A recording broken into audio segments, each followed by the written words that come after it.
ఈ గని నిర్వహణ వలన స్థానిక ప్రజలకు ప్రత్యక్ష మరియు పరోక్ష ఉపాధితో పాటు సామాజికంగా మరియు ఆర్థికంగా మేలు జరుగును. శ్రీ ఎస్ రామరాజు యాజమాన్యం వారు మైనింగ్ ఆపరేషన్ కొరకు స్థానిక ప్రజలకు ప్రాధాన్యత ఇవ్వాలని ప్రతిపాదించినారు. అందువల్ల సామాజిక ఆర్థిక పర్యావరణంపై ప్రభావం ప్రయోజనకరంగా ఉంటుంది. పర్యావరణ నిర్వహణ ప్రణాళిక మైనింగ్ కార్యకలాపాలను ఉద్దేశించి నిరంతర పర్యావరణ అభివృద్ధికి మరియు ప్రతికూల ప్రభావాన్ని తగ్గించడానికి ఉత్తమమైన పర్యావరణ పద్ధతులను అనుసరించడానికి పర్యావరణ నిర్వహణ ప్రణాళికను నిబద్ధతతో పాటు పాటించడానికి వివరించడం జరిగింది. ప్రస్తుత మైనింగ్ లీజు ప్రాంతంలో స్థిరమైన పర్యావరణ అభివృద్ధికి నిర్వహణ ప్రణాళిక ఉపయోగపడుతుంది. వాయు పర్యావరణము వాయు నాణ్యతను నిర్వహించడానికి ఉపశమన చర్యలు ఈ క్రింది విధంగా ఉన్నాయి. ఖనిజ నిర్వహణ ద్వారా వచ్చే దుమ్ము మరియు ధూళి కణాలను అరికట్టుటకు సున్నితమైన ప్రాంతాల్లో నీటిని జలకరించడం మరియు లీజు సరిహద్దుల్లో హరితవనము ప్లాంటేషన్ పెంచడం ప్రతిపాదించబడినది. టిప్పర్లలో అధిక లోడును నియంత్రించి మరియు రోడ్డుపై ఎటువంటి ఖనిజ ప్రమాణాలు పడకుండా చేయవచ్చు. ఖనిజమును తరలించే సమయంలో టిప్పర్లపై విధిగా టార్పాలిన్స్ కప్పబడును.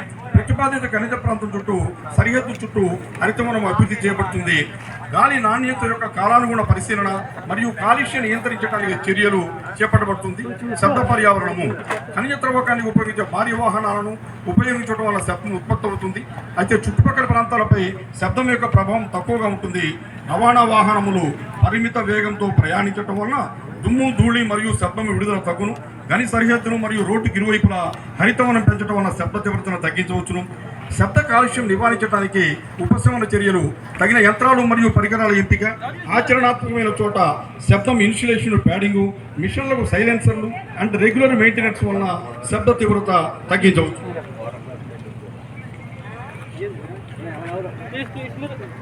సామాజిక ఆర్థిక పర్యావరణంలోకి వస్తే కంపెనీ యాజమాన్యం వారు స్థానిక ప్రజలకు ప్రాధాన్యం ఇచ్చి వారికి ప్రత్యక్షంగా కానీ పరోక్షంగా కానీ సామాజిక ఆర్థిక అభివృద్ధికి తోడ్పడను. స్థానిక ప్రజలకు ఆరోగ్య శిబిరాలు మరియు అవగాహన కార్యక్రమాలు కల్పించడం, సమాజంలోని పేద విద్యార్థులకు ఉపకార వేతనాలను అందించడం ద్వారా వారి జీవన ప్రమాణాలను మెరుగుపరచడానికి అవకాశం కల్పిస్తుంది. కార్మికుల పిల్లలకు అవసరమైనటువంటి విద్యా అవసరాలకు మరియు అత్యవసర సేవకులు తగినన్ని నిధులను కేటాయించబడును. ఇతర అత్యవసర అవసరాలను కోసము తగినంత నిధులు కేటాయించబడతాయి. కార్మికులకు పనివేళలు త్రాగుటూ కావలసిన నీటిని తగినంతగా సరఫరా చేయడం జరుగుతుంది. కాంట్రాక్టులు మరియు ఉద్యోగుల రక్షణకు గనుల విభాగం పర్యవేక్షిస్తుంది. గని యాజమాన్యం మైన్స్ చట్టం కింద నిర్దేశించిన అన్ని అవసరమైన నిబంధనలను అందిస్తారు. అదనంగా భద్రతా కమిటీ ఏర్పాటు మేనేజ్మెంట్ మరియు వర్కర్స్ నుండి సమాన భాగస్వామ్యం చేయబడుతుంది. ప్రతి ఒక్క కార్మిక సిబ్బందికి పర్సనల్ ప్రొటెక్టివ్ ఎక్విప్మెంట్ అంటే వ్యక్తిగత రక్షణ పరికరాలను కూడా అందిస్తుంది. ఉద్యోగ స్వభావం ప్రకారము ఇతర భద్రతా పరికరాలను కూడా ఉపయోగిస్తారు. మైనింగ్ సమీపంలో ఉన్న గాలి, శబ్దము, నీరు, భూ కాలుష్యం మరియు దాని యొక్క స్థితిని అంచనా వేసి దిద్దుబాటు ప్రయోజనాల కోసము పర్యావరణ సంబంధిత డేటాను రూపొందించడం జరుగుతుంది. కాలానుగుణంగా పర్యావరణ ప్రభావం అంచనా వేయడం జరుగుతుంది.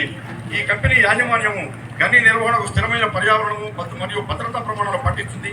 యాజమాన్యం గాలి మరియు శబ్ద కాలుష్యం యొక్క ప్రభావాన్ని తగ్గించడానికి ఈ గని చుట్టూ శాస్త్రీయంగా హరితవనం అభివృద్ధిపరుస్తుంది. యాజమాన్యము పరిసర గాలిని ఏపీపీసీపీ మార్గదర్శకాలు పర్యవేక్షించడానికి ప్రతిపాదించబడినది. ప్రతి ఒక్క కార్మిక సిబ్బందికి రక్షణ పరికరాలను యాజమాన్యం అందిస్తుంది. యాజమాన్యం ప్రతి ఒక్క కార్మికుడికి భద్రతా శిక్షణ ఎల్లప్పుడూ అందిస్తూనే ఉంటుంది. శ్రీ ఎస్ రామరాజు యాజమాన్యం వారు అన్ని ప్రభుత్వ అనుమతులను అందిన తర్వాత ఈ ప్రాజెక్టులు ప్రారంభం చేస్తారని తెలియపరుస్తూ ఇతడుతూ